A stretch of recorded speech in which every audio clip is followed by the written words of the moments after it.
깔끔하구만. 그 좋은 머리를 이따위 일에만 쓰는 게 안타깝네. 흥, 이만 가보슈. 정말이지 악연이야. 더는 보지 말았으면 합니다. 내가 할 소리다. 다시는 보지 말자. 그때 남궁선이 정신을 차리는 듯 하자 신영민이 한마디 남기며 서둘러 나간다. 누구신가요? 나 강지훈이라고 합니다. 대한건설이 기자라면 당연히 알고 있는 이름이다. 더구나 남궁선은 경제지기자. 아, 반갑습니다. 그런데 제가 왜 이렇게... 아까 조한석의 건달들에게 몇 대 맞고 바로 기절했던 남궁선이다. 몇 가지 문제가 있었는데 제가 대충 해결했습니다. 그 중간 과정을 기자님께서 자세히 아실 필요는 없을 듯하군요. 세상에는 모르는 것이 더 좋은 경우도 있으니까요. 자, 저와 함께 나가시죠. 아, 네. 저 근데 여기서 누구와 만나기로 했는데. 기자님, 지금 상황을 보시면 당연히 캔슬이라는 생각 안 드시나요? 남궁선도 그렇게 말한 자신이 너무 순진했다는 생각이 드는지 바로 주섬주섬 소지품을 챙긴다. 그러다 자신의 휴대폰과 녹음기가 망가져 있음을 보고 잠시 생각한 뒤 쓰러져 있는 조한석과 건달들의 품을 뒤져본다. 하하, 기자님. 그런 건 이미 제가 챙겼지요. 자꾸 이렇게 아마추어처럼 하실 겁니까? 남궁선이 나지게 한숨을 쉬며 지훈과 같이 밖으로 나온다. 저, 안에서 무슨 일이 있었는지 알려주시지 않으실 거죠? 물론입니다. 모르시는 것이 좋을 겁니다. 그럼 대신에 저랑 인터뷰 한번 해주세요. 그럼 저도 모두 있겠습니다. 지훈은 황당했다.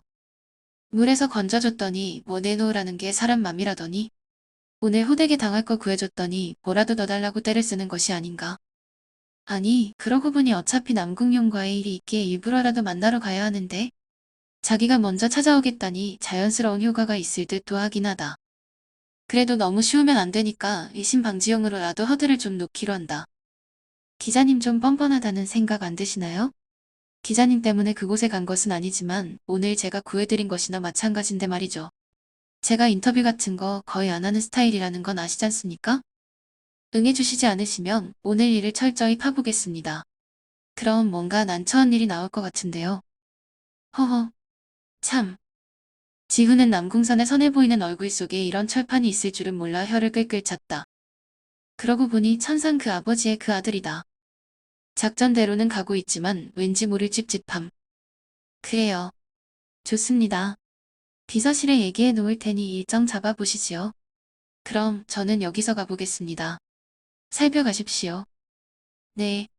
강지훈 사장님. 어쨌든 오늘 일 감사했습니다. 뭔가 음모에 빠질 뻔한 것 같은데 덕분에 살았군요. 그걸 아시는 분이 이렇게 뻔뻔하게. 아닙니다. 또 봅시다. 그렇게 남궁선과 헤어지고 루비로 나오자 소영이 놀라 달려온다. 지훈씨 괜찮아요? 온몸에 핏자국이에요. 다친 데는 없어요? 그러고 보니 모르는 사람이 보면 경찰에 신고하기 딱 좋은 차림새다. 지훈은 위에서 있었던 일을 간단히 소영에게 이야기했고 소영이 프런트를 시켜 119 구급대를 부른다. 조한석과 나머지 2명이 실려간다. 그리고 호텔에 판매용으로 있는 셔츠와 바지 등을 급한 대로 몇 개 사와 지훈에게 건넨다. 불필요한 의심을 받을 수 있으니까요. 옷 갈아입으시는 게 좋을 것 같아요. 소영이 가져다준 옷으로 갈아입고 잠시만 더 같이 있자는 소영의 말을 거절하고 회사로 돌아온 지훈. 소영에게는 다음에 지훈이 한 잔 사는 것으로 이야기해 놓았지만 오늘은 왠지 더 이상 사람을 보고 싶지가 않았다. 지훈은 새삼 자신의 인생이 피곤하다는 생각을 해본다. 이 재벌가 그리고 사회의 셀럽이라는 사람들과 엮이는 삶을 살아보니 존경하거나 배울 점이 있는 사람은 극히 드물다는 것을 발견했다. 아니, 그 정도가 아니라 어떤 사회적 위치가 높을수록 일종의 사이코패스와 같은 느낌을 바지받는 것을 느끼는 것이다. 다른 점이 있다면 강지훈 자신을 좋게 보는 사람과 그렇지 않은 사람의 차이 정도일까? 무슨 사람들이 살면서 남을 위협하고 억압하고 폭력을 쓰고 하는 것이 너무나 일상처럼 자연스럽다. 생각할수록 너무나 어이없을 정도다. 오늘 같이 있었던 소영의 집안도 사업 내용을 파보면 살벌하기 그지없다. 그리고 자신에게 애정이 있는 수지. 이 여자도 나에게는 잘하는 것 같지만 조금이라도 수틀리면 바로 힘으로 누른다. 또 오늘은 피해자였지만 해리의 삼촌. 아니 아버지인 SSL의 이강현 부회장도 속이 잔인하기로 유명한 사람이다. 신영민 이 인간도 말할 필요 없는 악당이고 사람 좋은 웃음으로 존경을 받았던 민유성도 인간 쓰레기에 가까웠다. 이들은 자신의 이익을 얻기 위해 타인의 아픔을 신경 쓰지 않는다. 만약 지훈 자신이 전쟁터를 경험해 보지 않았거나 싸움을 잘하지 못했다면 얼마나 지옥 같은 삶을 살 것인가? 아니, 예전 대학생 때 이미 신영민과의 트러블로 거기서 큰 좌절을 거쳐 초라한 삶을 살았을 수도 있는 것이다. 그러고 보면 여기서 벗어나는 사람이 많이 안 보인다. 만약에 이러한 성향이 없다고 해도 내용은 마찬가지다. 그들도 밥값을 해야 한다. 나이가 들어 커가면서 자기가 속한 가문과 기업이 원하는 기대치를 충족해야 한다. 그러다 보면 뇌 구조가 변하는 것인지 점점 어린 시절 자신이 그토록 징그러워하던 주변 사이코패스 어른들처럼 되어간다. 기업이나 재벌 순위, 가지고 있는 재산의 많고 적음에 비례하지도 않는다. 정도의 차이만 있을 뿐 이쪽 세계에 속한 거의 모든 사람들에게 일어나는 현상인 듯도 하다. 권력을 행사하는 이 부류의 사람들의 경우 권력을 행사하는 과정에서 일종의 공감 능력, 즉 타인을 이해하고 그 처지를 살펴주는 능력을 잃는 듯한 느낌을 많이 받았다. 성격도 많이 변하고 상대방의 관점에서 상황을 바라보는 능력, 위험을 감지하는 능력 등이 오히려 일반 사람들에 비해서도 현저히 떨어지는 것을 지우는 많이 느꼈다. 평생을 지시를 내려 다른 사람의 행동을 유도하는 것만 해왔던 사람들. 그래서 정작 다른 사람들에 의해 본인이 반응하는 역량을 떨어지고 흡사 기능이 퇴화시키는 듯한 그런 것들 말이다. 그리고 굳이 재벌까지 가지도 않는다. 직원일 때는 사려 깊고 정 많았던 사람들이 작은 회사라도 오너나 임원이 되면 불과 얼마 되지 않아 행동과 말투가 바뀌기 십상이다. 흡사 수십 년 고위 관료 생활을 한 것처럼 거만한 냄새를 풀풀 풍기는 경우도 많았다. 오너라면 몰라도 임원이면 그냥 월급 많이 받는 임시직 직원일 뿐인데 나중에 그만두었을 때 그 후의 삶을 어떻게 감당하려고 그러는지 지훈은 의아하다는 생각을 많이 하곤 했다. 그런 사람들에게서 지훈이 얻은 교훈은 명백했다. 좋은 상황에서 아래로 떨어졌을 때 큰 괴로움을 겪지 않는 유일한 방법. 겸손한 태도를 갖춰야 한다는 것. 원래 지훈도 나름 자기 잘난 맛에 살던 스타일이었는데 전쟁터와 괴로운 생활 등을 겪으며 많이 변했다는 것을 느꼈다. 지금 지훈은 엉겁결에 나름의 힘과 큰 돈을 가지게 되었다. 자기가 번 돈에 더해 여기저기 투자한 돈, 대한건설 창업투자센터로 진행했지만 그 결정권은 지훈에게 있었기에 여기서 파생되는 영향력들, 그리고 오늘 사채왕 남궁용이 맡긴 돈. 사실상 혼자 편하게 살려면 지훈의 인생은 적어도 돈을 벌어야 하는 강박과 의무에서는 벗어난 것이다. 아니, 그 정도가 아니라 앞으로 지훈이 쓰는 돈이 현재 가지고 있는 돈에서 은행에 맡겨받는 이자보다도 적기에 가만히 있어도 불어나는 상황인 것이다. 그렇다면 잘나게 태어난 사람도 이상하고 그렇지 않은 사람도 조금만 상황이 좋아지면 이상해지는 이런 세상에서 지훈만 멋있게 살 필요는 없지 않겠는가 말이다. 돈을 많이 벌려고 모든 것을 포기하면서 뭔가를 한다 해도 아들을 부탁하며 전 재산을 맡긴 사채왕 남궁용과 같은 인생을 산다고 하면 그 또한 슬프디 슬픈 일이 아닐까? 오늘 세미나장에서 신영민이 한 말들. 어떻게 보면 인간이란 존재를 잘 지적했다는 생각도 든다. 노예로 잡혀갔다가 비참한 삶에 처한 아프리카의 흑인 노예들. 백인 농장주의 가혹한 채찍질알에 신음하며 하루하루 죽어갈 때 그들은 무엇을 했을까? 제발 여기에서 벗어나 고향 땅으로 돌아가게 해달라고 살려달라고 기도하고 또 기도하지 않았을까? 그래서 힘들게 고향으로 돌아간 그들은 결국 새로운 흑인 농장주가 되었다. 그러고 자신들의 경험을 살려 기존 백인 농장주보다 더욱더 엄격하고 치졸한 계급체계와 사회적 시스템을 만들었다. 그러고 보면 지금의 한국 사회에, 아니 다른 나라들도 마찬가지. 인간의 삶이 대부분 비슷하다. 만약에 내가 지금 가진 부와 권력으로 평생을 매진해서 어려운 사람들의 고통을 덜어준다면 그들은 세상을 위해 공헌을 할 것인가? 개발정책에 의해 땅을 몰시당한 사람들. 어려운 처지에 그들에게 아파트 입주권을 하나씩 보상했더니 수십 년이 지나 그들의 집 주위에 임대아파트와 대학생 전용 기숙사가 들어오는 것을 결사적으로 막는 것이 옛날 어려웠다던 사람들이다. 이것은 무엇을 의미하는가? 지훈은 창밖으로 도시의 야경을 지켜보며 여러 가지 생각에 잠긴다. 다른 사람의 인생에 관여하기 전에 나 자신이 먼저 정리를 하고 가야 하지 않을까라는 생각이 강하게 든다. 미래에 대한 두려움, 그리고 현재의 외로움. 이런 것들이 합쳐져 지훈의 머릿속은 복잡하기 그지없다. 오늘은 왠지 센치한 날. 한동안 잊고 있던 근원적 고민이 떠오른다. 내 부모는 어떤 사람들일까? 보육원 한 귀퉁이에서 울며 잠들면서 멋지고 훌륭한 엄마 아빠가 어떤 어려움으로 잠시 나를 이곳에 맡겼다고 생각했던 때가 있었다. 텔레비전에 나오는 넓고 큰 집에서 따뜻하고 자상한 그들이 무슨 일인가로 나를 잃어버려 지금 여기 있을 뿐이라고 스스로를 위로했던 그 어린 시절이 생각난다. 그러나 세월이 가고 머리가 굵어지면서 세상을 알아간 지훈.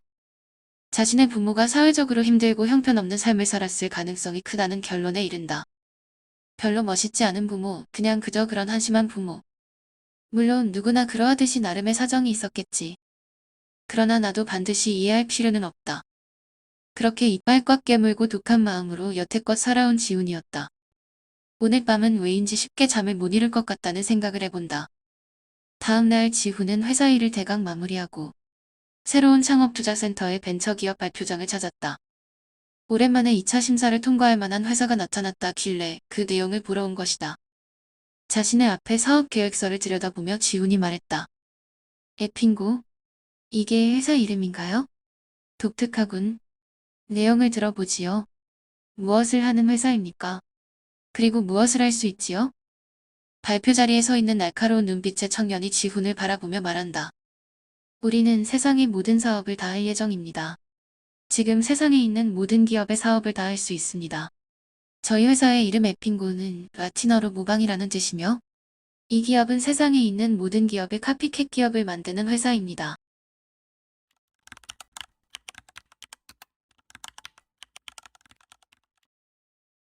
대한건설의 계열사인 대한인테리어의 영업팀 소속의 노사나 대리. 에핑고라는 모방 전문 회사로 산업계를 흔들겠다는 사업 아이디어를 제시한 인물이다. 그가 제시하는 기업의 컨셉은 대략 이렇다. 이 회사는 기본적으로 클론 팩토리, 흔히 카피캣으로 불리는 모방 산업을 전문적으로 하는 기업을 표방하고 있다. 현재 각 산업 분야에서 자리를 잡고 있는 시장은 만들어지고 있으나 아직 확실한 과점 체제가 잡히지 않은 사업 모델을 찾아 이를 재빨리 카피하여 다른 나라에 출시하는 시스템. 어떤 사업이 특정 국가에서 성공하기 위해서는 나름의 고난을 겪기 마련이다. 유사한 사업을 하고 있는 기존의 경쟁자들을 이겨내야 하고 이익이 나기 전까지는 막대한 금액을 계속 투자해야 한다. 심할 경우에는 5년, 10년이 지나도록 이익이 안 날 때도 있다. 아니, 이익은커녕 계속되는 적자로 추가 투자나 지속되는 대출을 투입해야 하는 경우도 허다하다. 그런 과정을 겪은 뒤 이제 좀 살아낼 때가 되어서야 다른 나라에 지사를 설립하거나 현지 투자 업체를 물색할 체력이 생기는 것이 보통이다. 이때 국내의 각 산업들 또는 해외에 새로 출시되어 성장하고 있는 사업을 주시하고 있다가 먼저 현지에 진출하는 것이 이 사업 계획의 기본 골격이다. 신흥시장을 재빨리 장악하여 다른 나라에 있는 원래의 회사가 이쪽 시장 진출을 포기하게 하거나 아니면 에핑고 가만된 서비스나 회사를 인수하게 만든다는 것이 이 사업의 근간이라고 할 수 있는 것이다. 저희는 강지훈 사장님이 알고 있는 세상의 모든 사업을 대체하는 것이 가능합니다. 그 어떤 분야라도 말이죠. 노사나의 자신감 넘치는 발표에 이어 지훈이 서류와 발표자를 차례로 훑어보더니 질문을 시작한다. 발표 잘 들었습니다. 참고로 저도 카피캣 사업의 개념은 알고 있고 현재 다른 국가에서도 일부 시도하고 있는 기업들이 있습니다. 좀 더 구체적인 사업 방향과 유사한 회사들과의 경쟁에서 이길 수 있는 비교 우위가 무엇인지 말씀해 주시기 바랍니다. 노사나 대리가 마이크를 들어 지훈의 질문에 대답한다. 사업 계획서에 기재되어 있듯이 이 회사는 각 산업과 나라별로 우수한 인재 리스트를 대부분 보유하고 있습니다. 지금은 별첨으로 제출한 표에 나와 있듯이 5개 사업만 우선적으로 리스팅했지만 다른 사업 분야도 굉장히 빠른 속도로 사업을 런칭하여 몇 달 안에 해당 나라 산업군을 확보하는 경우로 발전시킬 수가 있습니다. 예를 들어 미국에서 어떤 공유 서비스를 하는 사업이 있다면 이를 남미의 A국가, 동남아시아의 B국가, 중동의 C국가, 아프리카의 D국가 하는 식으로 기본 스타일을 이식하고 약간의 현지화를 하는 전략을 추진합니다. 각 나라에 이미 확보하고 있던 우수한 해당 분야 CEO 임원급들과 중간 관리자를 재빨리 채용하여 벌크업 및 사업을 시작합니다. 한마디로 카피 후 속전속결이 핵심 전략이라고 할 수 있는 것이지요. 실제로 세계 시장을 보면 이베이를 카피하여 알란도를, 미국 최대 자동차 회사 GM이 차량 공유 서비스인 드라이브 나우를, 벤츠가 카투고를, 에어비앤비의 뒤를 카우치 서핑 등이 따르고 있습니다.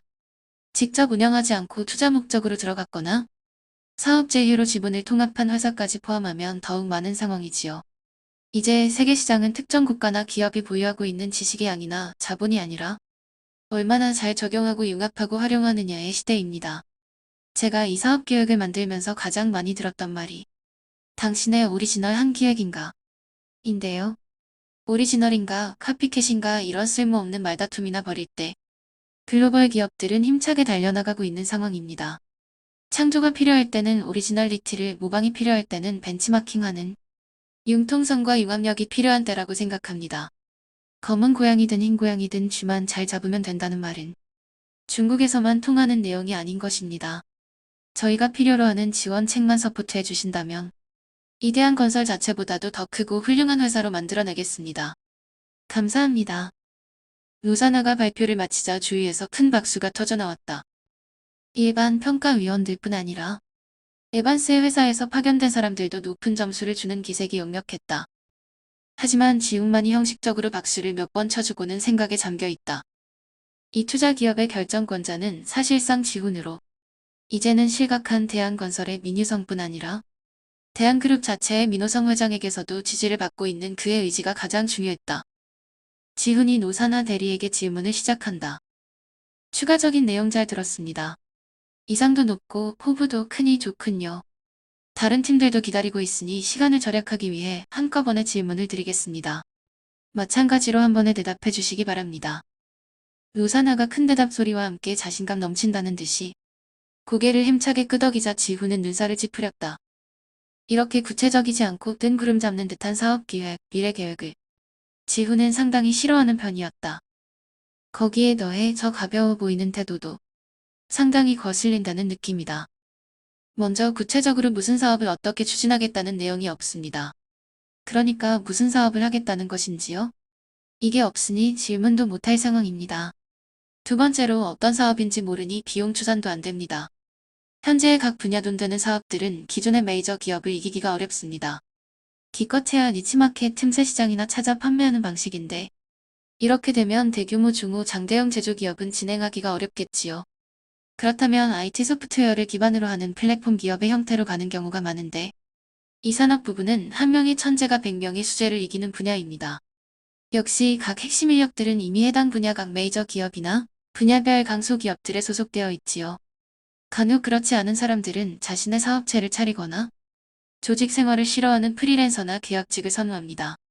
즉, 우수 인재의 채용 자체가 어렵다는 이야기인데 지난한 리크루팅 과정 끝에 입사시킨다고 해도 동종업체보다 매우 높은 급여를 제공해야 합니다. 그리고 이러한 플랫폼 베이스의 사업은 카피캣 기업을 만들어 성공한다 해도 새로운 카피캣의 카피캣 기업들이 계속 쏟아져 들어옵니다. 노사나 대리님, 당신은 한국인입니다. 예를 들어 동남아시아나 중동 등에 가서 플랫폼의 어떤 카피캣 기업을 성공시킨다고 하면 유사 산업이 안 나올까요? 소스코드만 알면 따라하기는 어렵지 않습니다. 그것도 아주 빠른 속도로 말이지요. 심한 경우에는 당신이 만든 회사에 위장 취업한 뒤 중요한 내용만 바로 빼서 퇴사한 뒤 자기 회사를 차리는 거 그리 어려운 일이 아닙니다. 이러한 일이 있을 때 어디에 하소연하시겠습니까? 그 나라 정부? 경찰이요? 카피캣이 카피캣을 고발한다. 말이 안 되겠죠? 그리고 누구나 팔은 안으로 굽기 마련입니다. 제조기업 같은 경우는 일단 기본 인프라 구축에 비용이 많이 드는데 1차적인 진입장벽이 생기고 자국에서 따라하려고 해도 기존 외국 기업이 워낙 고용을 많이 창출하기에 해당 국가에서 어느 정도 눈 감아주고 막아주는 것뿐입니다. 또한 결과적으로 보면 아까 예로 말씀하신 카피캣 기업들 대부분 현재의 성과가 좋지 않습니다. 성공에 가까운 기업도 몇 개인가 있지만 대부분 아주 어려운 상황이지요. 지훈의 말을 듣고 있는 노산하의 표정이 급격히 어두워진다. 그리고 각 나라의 해당 분야 핵심 인력들을 빠른 시간 안에 스카우트한다? 말은 쉽습니다만 우수인재 영입은 한국에서도 어려운 일입니다. 예를 들어 여기 대한건설. 지금 경쟁건설사에서 개발한 신공법의 전문가를 스카우트하기 위해 1년째 공을 들이고 있지만 전혀 진척이 안 되고 있습니다. 그런데 이제 새로운 나라에 가서 새로 시작하는 사업 분야에 그 나라 핵심 인력을 데려온다고요? 사기당하기 딱 10상입니다. 그리고 마지막으로 금액란이 비워져 있군요. 창업 비용으로 얼마를 요청하신 건가요? 말투는 부드럽지만 차갑고도 냉정한 지훈의 평가에 노사나는 지금 머리가 멍해진 상태였다. 아무리 봐도 멋진 계획서였다. 이를 살펴본 다른 사람들도 칭찬 일색이었고 지금 이 자리에 있는 심사위원이나 경쟁자들마저도 엄청난 성원을 보내주지 않았던가? 그런데 지금 저 강지훈이라는 사람은 잠시 서리를 뒤적이더니 자신이 심혈을 기울여 만든 계획 안의 치명적 오리들을 다 잡아내고 있다. 단순한 심사위원 중에 하나도 아니고 거의 정권을 가지고 있다고 할 수 있는 사람. 그리고 본인 자신이 어려운 상황에 처한 회사를 획기적인 방법으로 기사회생시킨 경력들이 화려한 사람이 아니던가.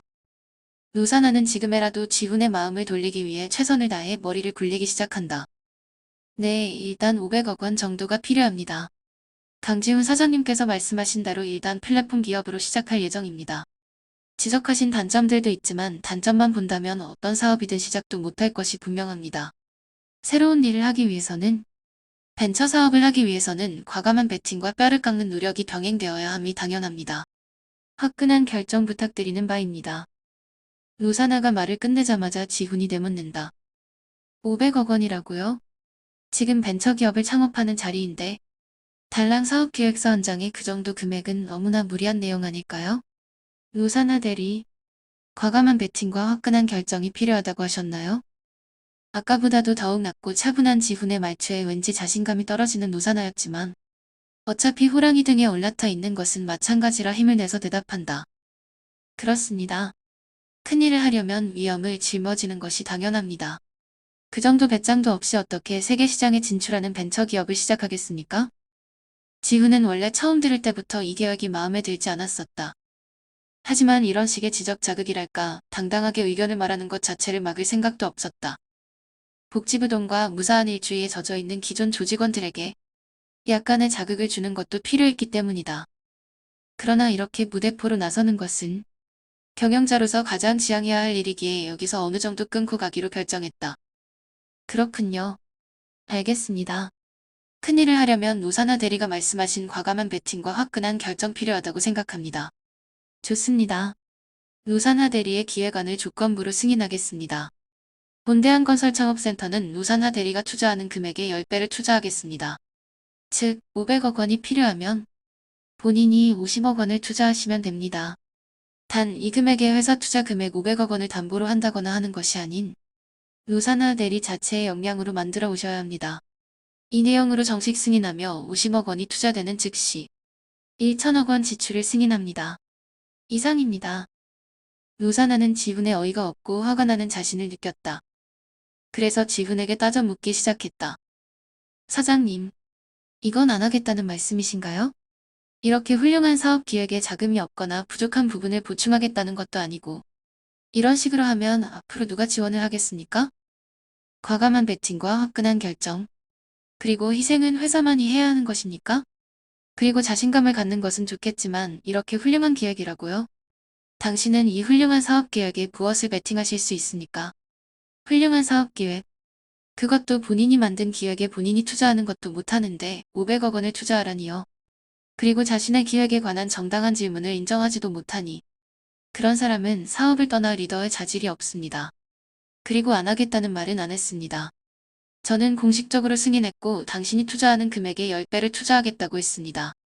이 내용이 마음에 안 들거나 못하겠다고 생각하시면 안 하시면 그만입니다.